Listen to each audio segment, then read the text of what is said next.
lumalabas na nakuha pa rin ng hacker ang karamihan ng mga file tungkol kay Asano. Sa wakas, nagpahinga si Shin at lumabas ng kanyang kwarto upang makita si Asano at Natsumi na naghahanda para sa paaralan. Sinabi niya sa kanila na may isang hacker na patuloy na nagtatangkunin ang mga file ni Asano, ngunit naisip niyang nailigtas niya ito at na-update na ang sistema.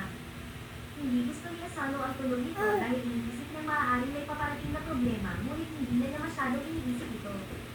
Nang lumabas sila ng bahay papunta sa paaralan, biglang naramdaman ni Asano ang panikot-sakto sa oras upang maiwasan ang ilang napakatalon na karayom na tumama sa lupa. Napansin niya ang isang payat na figure sa likod ng poste at nagdesisyon na tumakbo kasama si Natsumi.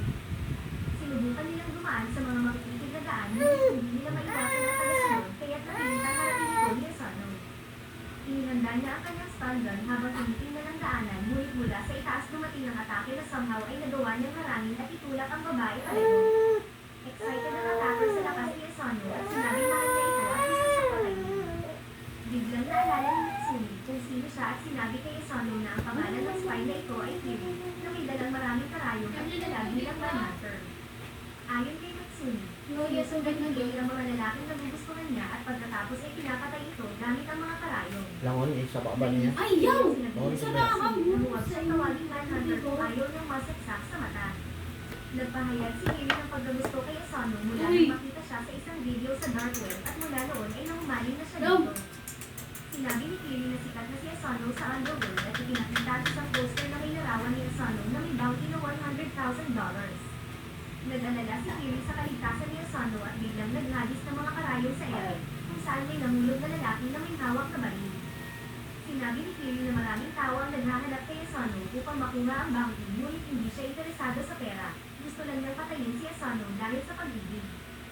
Sinabi niya kay Asano na alam niya ang lahat tungkol dito, tulad ng hindi ito naglalakad sa halin kahit sa isang misyon, laging tinatangkang ayusin ang anumang nasira, at nagbabayad ng ticket bago sumakay. Sumang-ayon si Natsumi na kahanga-hanga ito habang sinabi ni Kiri kay Asano na magsama na sila magpakailanman. Kalman niyang sinabing hindi niya magagawa iyon dahil kasal siya kay Natsumi at hindi niya iiwan ito. Nagsimulang umiyak si Kiri at sinabing brainwash lang ni Natsumi si Asano upang manatili ito sa kanya. Nagalit si Asano ngunit nanatiling tahimik. Sinabi ni Kiri na gusto niyang patayin si Natsumi at kunin si Asano, ngunit sinabihan siya ni Kyoichiro na huwag kahit hawakan ang buhok ni Natsumi. Nalito sila at tinanong ni Natsumi kung alam ni Kyoichiro ang lahat ng ito. Sinabi ni Kiri na walang makakapagtangka sa sinuman sa Yosetera family nang walang kaalaman ni Kyoichiro kaya kinuha niya ang permiso mula dito upang patayin si Asano at hindi ito tumutol. Sa katunayan, ibinigay pa ni Kyoichiro ang security code sa kanyang file kaya't nagawa niyang mahak ang lahat ng data.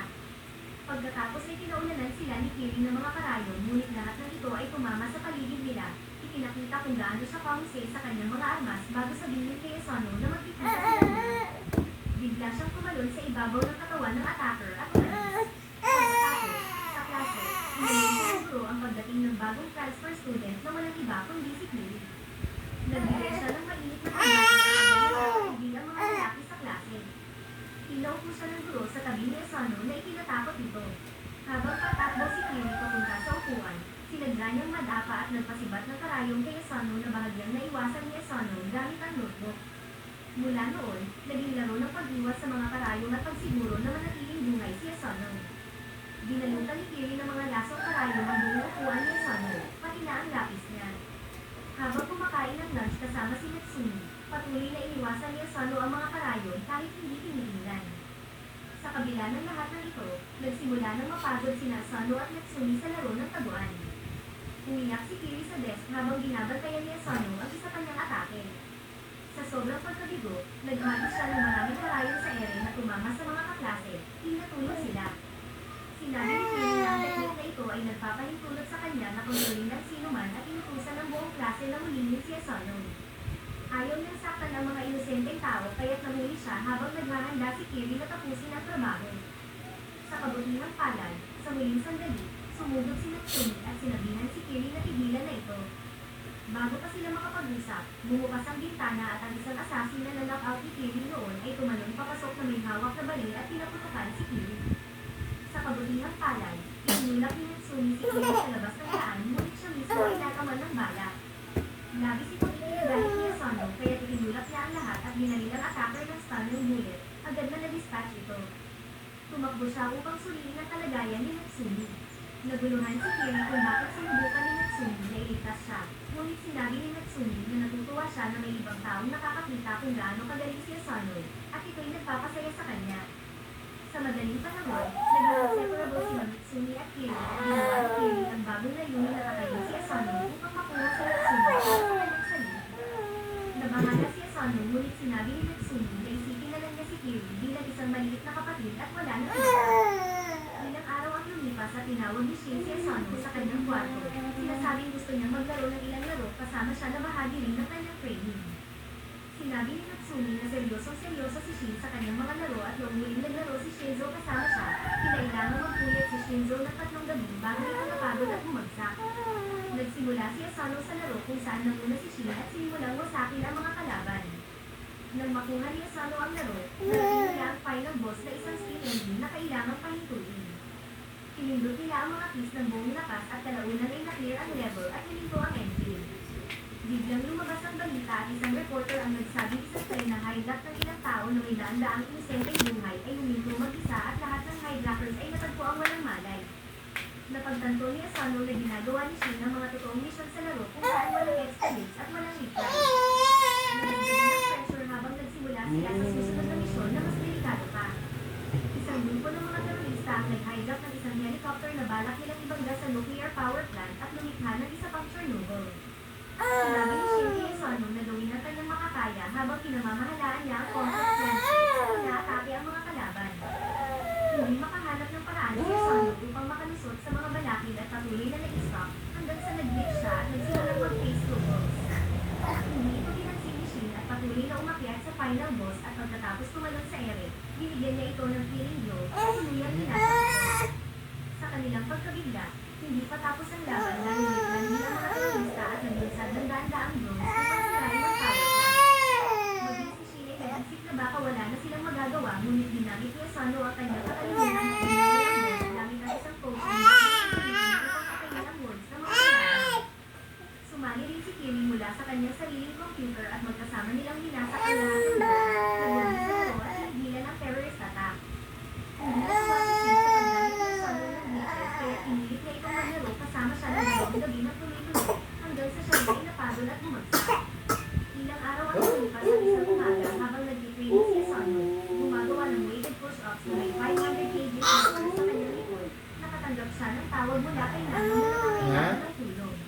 Sinabi ni Nanaw na siya ay nasa isang top secret undercover mission kung saan ang mga scientifico ay gumagawa ng ayon kay Nanaw, nakagawa na sila ng team na kapag sumabog ay maaaring pumatay ng lahat sa loob ng 10 kilometro area. Kahit seryoso ito para kay Asano, pinuwento ito ni Nanaw na parang pangkaraniwang bagay lamang. Sinabi ni Nanaw na ginamit niya ang kanyang mga kemikal upang patulugin ang buong land ngunit hindi ito sa dali ng potent bioweapons sa labas kaya tinulok na lamang niya ito tulad ng isang bayani. Sinabi niya na sa katawan ng tao ay may maraming natural defenses at ang kanyang katawan lalo na ay mahusay sa pag-neutralize ng mga bagay na ganito. Ang tanging downside ay nabuksan nakaramdam ng sobrang antok at nagsimulang umakto na parang lasing. Sinabi ni Nanaw kay Asano na kailangan niya itong Kasalong ba niya, di? secret lab dahil hindi siya maaaring makita ng mga scientifico at seguridad. Habang natutulog si Nanaw, agad na tinanong siya ni Asano tungkol sa kanyang lokasyon ngunit tanging bahagi lang ng lokasyon ang kanyang naibigay bago makatulog. Nag-alala si Asano kaya't agad siyang naglinis at pumunta sa lokasyon ng lab. Nakarating siya sa pangkalahatang lokasyon ng lab ngunit parang kakaiba ito dahil masyadong madali ang lahat at wala siyang nakikitang tao. Pagliko niya sa kanto, nakita niya ang mga gwardyang nakahandusay sa sahig. Habang naglalakad siya, nakatutok ang kanyang baril sa unahan. Inisip niya kung ito ba ay gawa ni Nanaw, ngunit parang hindi ito estilo ni Nanaw. Nagpatuloy siya sa pagdalugan ng lugar nang biglang marinig ang isang gwardya, ngunit bago pa niya ito maharap, isang mabigat na kadena ang tumama sa gwardya at agad na pinatulog ito. Dalawang binata ang lumabas mula sa dilim na tila kilala si Asano. Tinanong nila kung naroon din siya para sa isang misyon. Lumapit ang green-haired guy na si Soy kay Asano at ipinakilala ang kanyang kaibigang yellow nerd na si Oda. Sinabi ni Soy na sila ay nagtatrabaho para sa isang government intelligence unit. Naalala ni Asano na narinig na niya ang tungkol sa mga government spies na ito na kilala sa kanilang husay. Sinabi ni Soy na ipinadala sila upang i-neutralize ang lab at tinanong si Olga kung may narinig ba ito. Mayroon palang superb hearing si Olga at agad na naramdaman ang kalaban. Sinimulang maglakad ni Soy patungo sa unahan at binati si Asano ng roadblock sa kanyang misyon. Ngunit pinailan ni Olga si Asano at sinabing kailangan nila ng kaalyado. Hindi alam ni Asano kung ano ang mararamdaman sa makeshift alliance na ito ngunit alam niya na hindi sila kaaway. Madali nilang na-dispatch ang mga gwarda at sa wakas, narating nila ang hinalag. Agad na pumasok si Asano upang makita si Nanaw na nakahintay sa salig.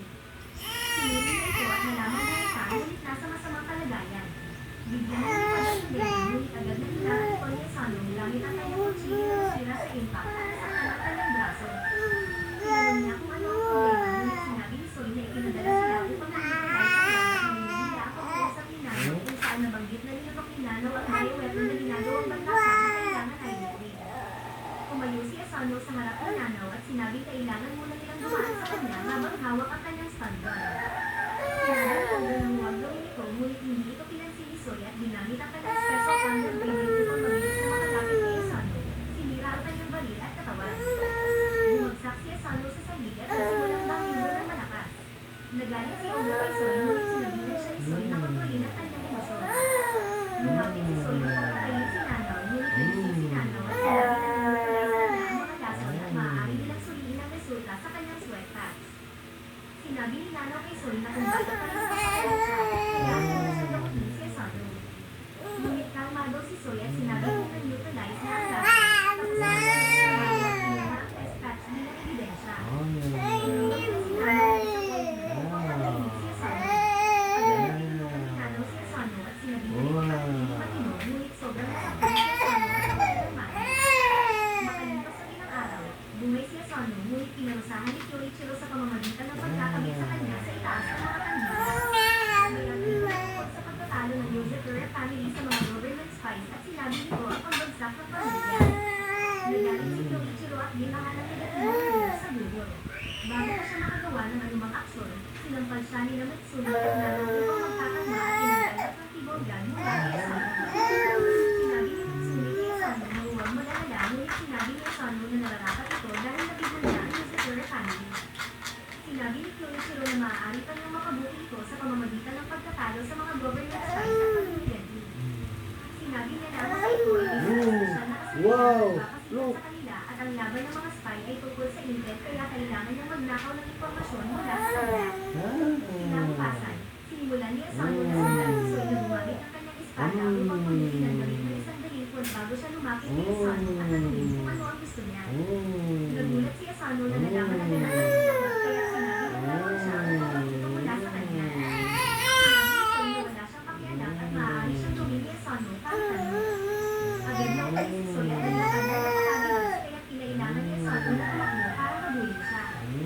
Sinubukan ni Asano na abutin siya sa pamamagitan ng pagtalon sa mga tao ngunit ginamit ni Soy ang kanyang espada upang tanungin ni Asano na nagresulta sa kanyang pagkahuli ng pulis para sa public exposure. Kinabukasan, sinubukan ni Asano na sundan muli si Soy na ngunit ginawa muli ni Soy ang parehong bagay na nagresulta sa kanyang pagkaalis. Nagpunta si Asano sa itaas ng isang gusali habang nag-lunch sina Soy at Olga at pagkatapos nila kumain. Asano bago sila umalis. Sa susunod na araw, nagawa ni Asano na sundan si laban sa ilang ruffians. Tinulungan din ni Asano sa pag-aalis ng mga kalaban na labis na itinagawa ni Olga. Ngunit muling sinubukan ni Soy na habulan si Asano. Sa pagkakataon ito, nagawa ni Asano na umilos sa kaunti at natakto ng kanyang sarili kaya ang kanyang pantalon ay nalala. Nagawa si Olga na itinagalit ni Soy at sinundan ni Soy ang pinundan ng dalawa. Kinaluhihan, pumunta si Nanaw sa kusina at nakita si Kyoichiro na nagpuputol ng pesta. Tinanong ni Nanaw kung nakita niya si Asano at sumagot si Kyoichiro na nakita niya ito sa pintuan ng walang damit. Tinanong ni Nanaw kung ibinalik niya si Asano sa kama ngunit sumagot si Kyoichiro na mas makakatulog si Asano bilang kapatid. Sinapak siya ni Nanaw at ibinalik si Asano sa mesa kung saan naninong paumanhin si Asano sa pagiging mahina. Sinabi ni Nanaw na napakaganda ni Asano dahil palagi niyang ginagawa ang mga bagay sa kanyang kakaibang paraan. Biglang naisip ni Asano ang tungkol kay Soy at sinimulang sundan si Soy. Sa pagkakataon ito, nagawa niyang sundan si Soy ng buong araw at pagsapit ng gabi, gawain na paglilinis ng isang laptop. Pinuri ni Soy si Asano sa pagliligo ng tao na nakasunod sa kanya ng buong araw. Bilang paggalang, sinabi ni Soy na inuturing niya si Asano na nakakatakutin siya.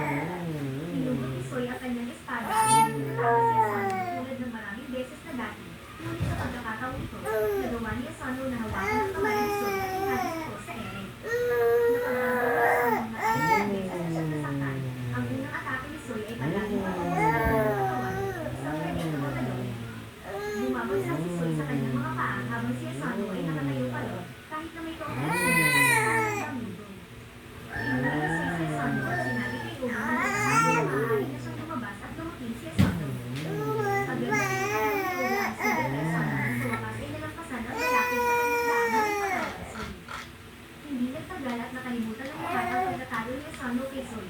Ngunit napansin ng Sky Newspaper ang kanyang mga insidente ng pagiging uban at tinawag siyang pervert. Ang bagong problema na hindi niya alam kung paano kahit na sinabi ni Soy na hindi pa rin siya kahit siya ay isang pervert. Kung nagustuhan mo ang kwentong ito, sigurado na para sa Oh, wala na.